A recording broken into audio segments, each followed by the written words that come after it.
Okay, this will be the last section in chapter 11. This will be section 11.6, damped and forced oscillations. So world systems always have some friction or damping. Oscillations die out with time unless the lost mechanical energy is replaced. In other words, you got to supply it with new energy because the other's taken out.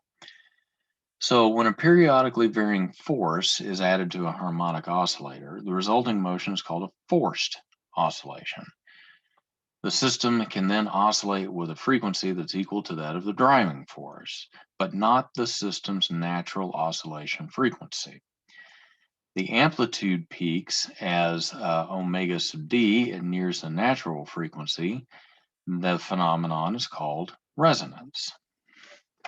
So here you can see an oscillator with a strong dampening force. In other words, it pretty well peters out. If it has a weaker damping force, then it has stronger oscillations, but eventually it'll end up closer to looking something like that, but much later on.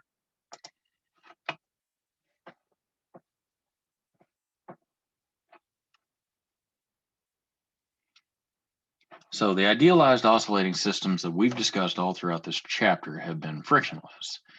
There's no non-conservative force. And by non-conservative, we mean there's hasn't been a force that's been applied yet and that is path dependent. Well, in most systems that we run into, we're going to have non-conservative forces acting on it, so we're going to lose energy.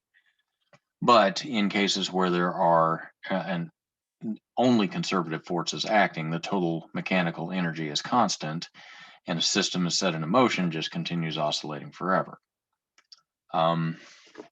Real world systems that involve friction have to have some kind of replacement of the mechanical energy. So a pendulum clock continues to run because the potential energy stored in the spring or a hanging weight system replaces the mechanical energy lost because of friction and the gears. But eventually the spring runs down or the weights reach the bottom of their travel, and then no more energy is available, and the pendulum swing decreases in amplitude and eventually stops. So the decrease in amplitude caused by dissipative forces is called damping, and the corresponding motion is called damped oscillation. The suspension system of an automobile is a familiar example of damped oscillations. The shock absorbers that you have in your car provide a velocity-dependent damping force.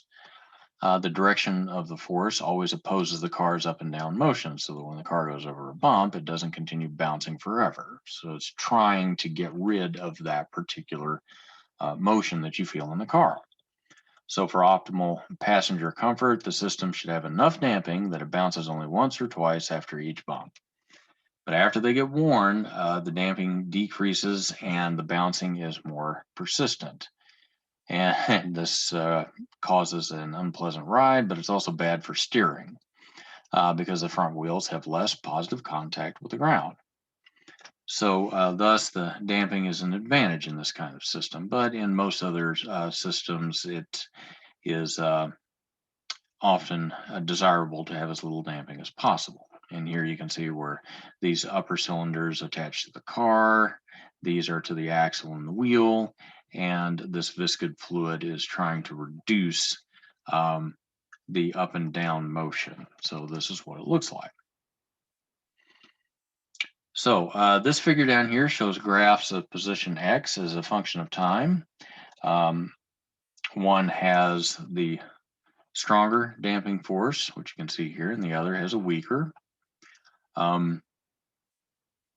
We can maintain a constant amplitude oscillation in a damped harmonic oscillator by applying a force that varies with time in a periodic or cyclic way with a defined period and frequency. And this additional force is going to be called a driving force. So we're going to denote the angular frequency of the driving force by omega sub d.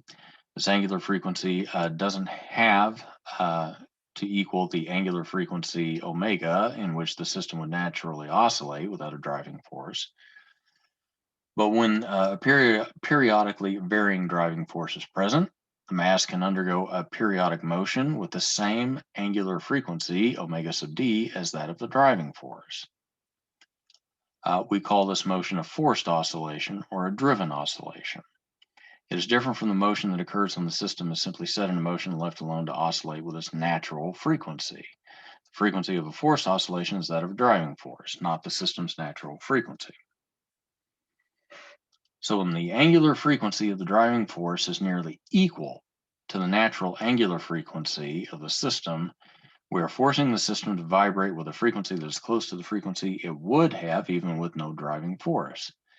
In this case, we expect the amplitude of the resulting oscillation to be larger than it is when the two frequencies are very different. This expectation is borne out by detailed analysis and by experimental observation. If we vary the driving force frequency, the amplitude of the resulting forced oscillation varies in an interesting way. When there's very little damping, the amplitude goes through a sharp peak as the driving angular frequency, omega sub d, nears the natural oscillation angular frequency.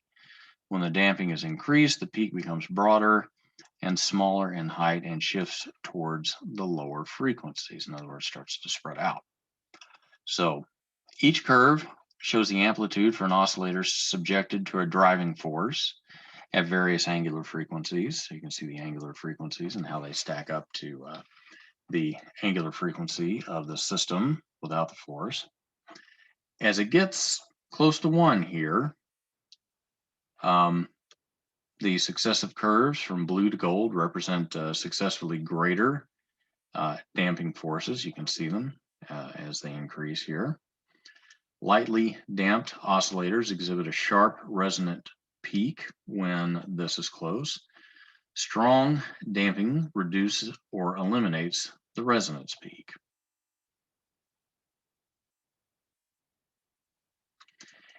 If a system has a natural frequency of oscillation, it will respond strongly when driven at frequencies that are near its natural frequency. And this behavior is called resonance. So one example is a vibrating rattle in the car that occurs at only a certain engine speed or wheel rotation speed. Another example is the increasing amplitude of a swing's motion when pushed with a frequency equal to a swing's natural frequency. And you may have heard of the dangers of a marching band in step across a bridge. If the frequency of their steps is close to the natural vibration frequency of the bridge, dangerously large oscillations can build up. Inexpensive stereo speakers often have an annoying buzz or boom when a musical note happens to coincide with the resonant frequency of the speaker cone.